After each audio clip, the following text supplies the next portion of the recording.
Estamos a atravessar um período das nossas vidas que ficará registado nos anais da história como um marco sombrio e doloroso, de incerteza e muita apreensão. Não deixará com certeza ninguém indiferente. Todos nós, de uma forma ou outra, estamos a ser afetados, seja como cidadãos, cumprindo as restrições que nos são impostas, seja como trabalhadores, alterando a forma típica de trabalho, ou pior ainda, passando por uma situação de desemprego. Numa situação ainda mais extrema, sofrendo com a perda de amigos e familiares. Nestas alturas em que deixamos de estar sob a alçada constante do nosso ego e do nosso piloto automático, caímos em nós próprios e, por vezes, questionamos várias coisas, fazendo uma reflexão mais ou menos profunda e chegando a algumas conclusões. É nesse sentido que quero partilhar hoje algumas dessas conclusões a que cheguei e aquilo que considero como as 8 falhas graves que nos impossibilitam de alcançarmos os nossos sonhos e o sucesso, seja a nível monetário, seja a realização profissional, pessoal ou social. Eu próprio me incluo e revejo em algumas destas falhas, mas admitir e ter consciência delas é o primeiro passo para a transformação. Mudando mentalidades. Vamos então analisar uma por uma. Primeira grande falha. Achar que já não há ou já não se tem nada para aprender. Quantas vezes num contexto profissional ouvimos alguém dizer: "Opa, já ando nisto há 20 anos, não vais ser tu agora que me vais ensinar nada." Depois há também aqueles que falam mal de tudo e de todos, apenas por falar, de forma gratuita, mesmo sem terem conhecimento de facto do assunto. Temos de parar de ser arrogantes e pensar que já sabemos tudo. Temos de aprender a escutar as pessoas, o que elas têm para nos dizer, e procurar conselhos em quem tem experiência na matéria. Se eu vou ter um filho, não vou pedir conselhos a quem é solteiro e nunca teve crianças.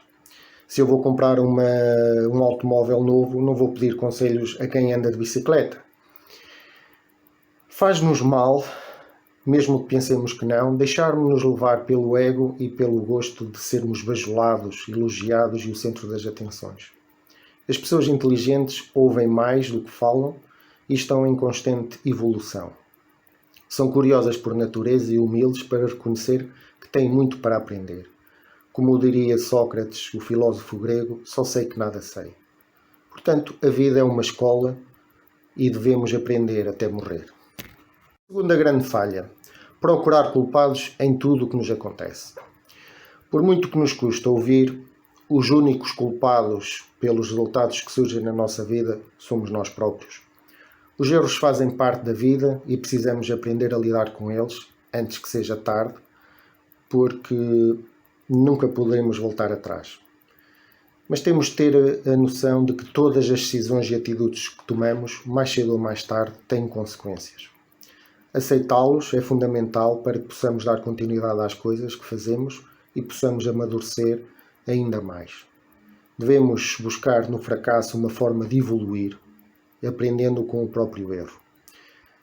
Se está difícil desta forma, não devemos desistir, nem deitar a toalha ao chão, nem muito menos culpar os outros e devemos tentar de outra forma. Há que ter flexibilidade e resiliência, mas não perder tempo a culpar quem realmente não tem culpa. Terceira grande falha: gastar mais do que se ganha. Antes desta crise tivemos outra ainda há bem pouco tempo, como bem se recordam, devido principalmente a excesso de crédito mal parado. Quantas pessoas que mesmo endividadas procuraram mesmo assim obter ainda mais crédito. É uma premissa básica da gestão caseira de qualquer pessoa, saber quanto ganha e quanto gasta. Através de uma simples folha de cálculo, podemos mensalmente registar as saídas e despesas e ter a noção real do rácio de gastos versus o proveito. Talvez muitas pessoas fiquem admiradas por verem esse rácio e que pode levá-los a fazer ajustes e a diminuir até os custos supérfluos.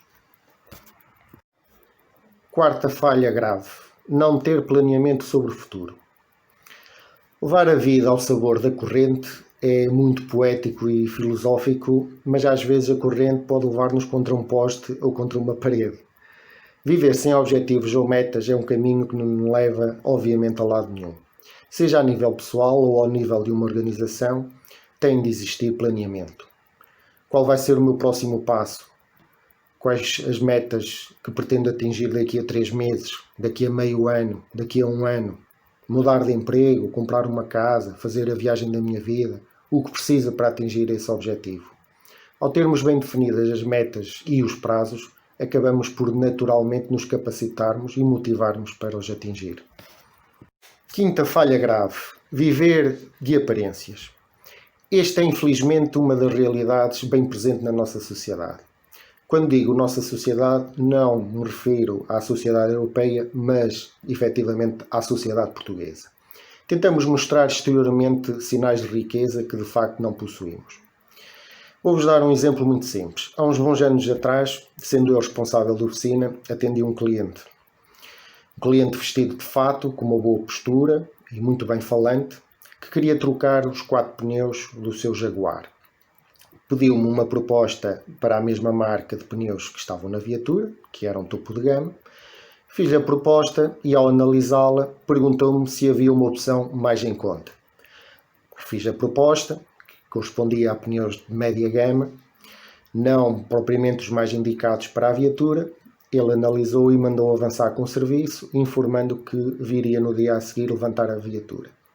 Como os pneus estavam em estoque, não lhe pedi sinal. Passado 4 dias, sem notícias do cliente, liguei-lhe e o mesmo informou-me que tinha tido uma viagem, ou tinha de ter viajado de urgência para o estrangeiro e só regressaria no final do mês. Pediu-me encarecidamente para guardarmos o Jaguar até lá e isto ainda faltavam cerca de 2 semanas.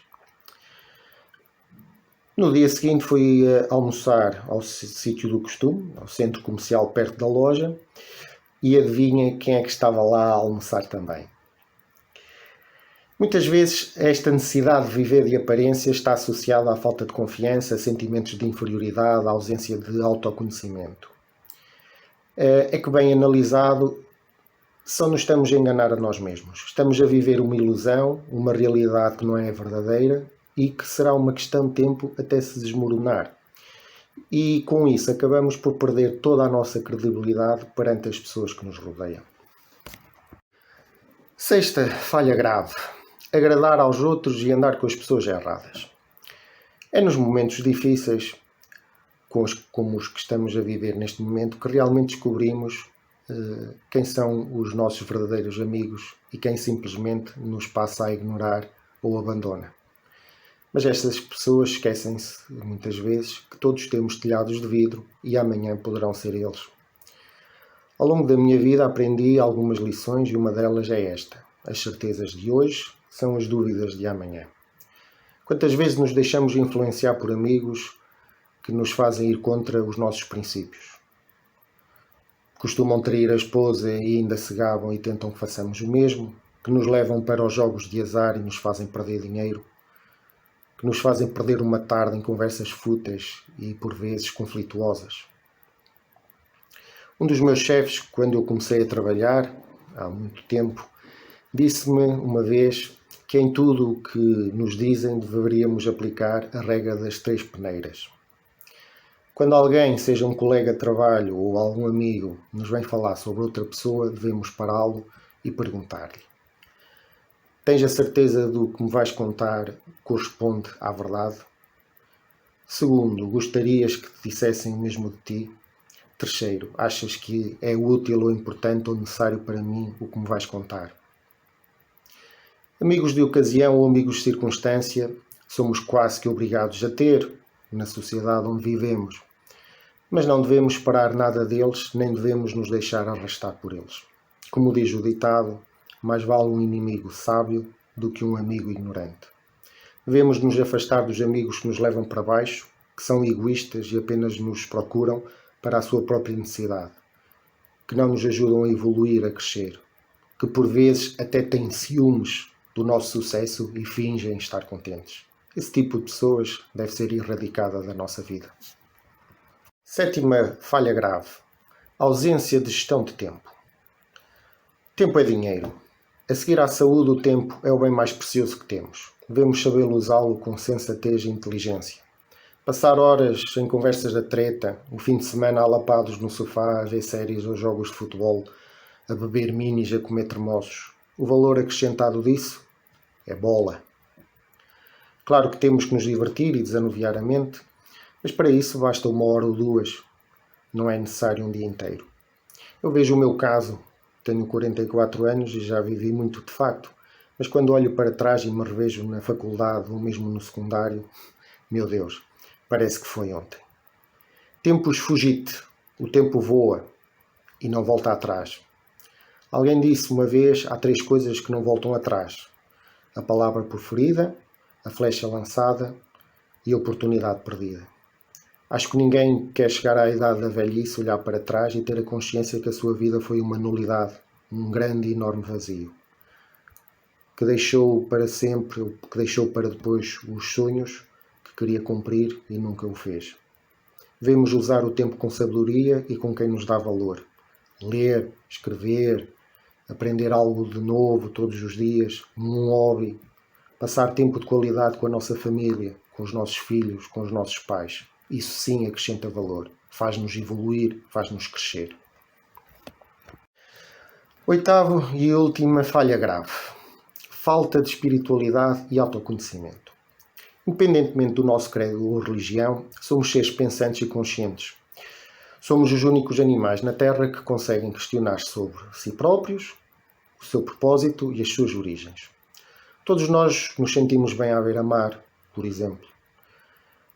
Todos nós sentimos, por vezes, a necessidade de nos isolarmos e de estar em silêncio. Fazemos, mais cedo ou mais tarde nas nossas vidas, uma introspecção, uma busca de resposta a questões que nos surgem na nossa alma. Seja através da meditação, do yoga, da oração, de retiros, devemos ouvir a nossa voz interior e a nossa intuição.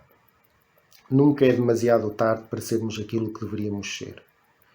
Como diz o Dr. Luís Portela, médico e fundador da Bial, que lançou este livro que eu aconselho a todos, Da Ciência ao Amor, diz aqui na página 98, e passo a citar: a satisfação de estarmos bem com a nossa consciência, o prazer espiritual de nos sentirmos verdadeiramente iguais a nós próprios, àquilo que desejamos ser no mais profundo do nosso íntimo, supera de longe os prazeres físicos das leviandades que por vezes nos permitimos. Agradeço terem acompanhado este vídeo, que espero humildemente que tenha servido para ajudar, nem que seja uma pessoa, de alguma forma ou em algum aspecto. Obrigado, até breve e bem-ajam.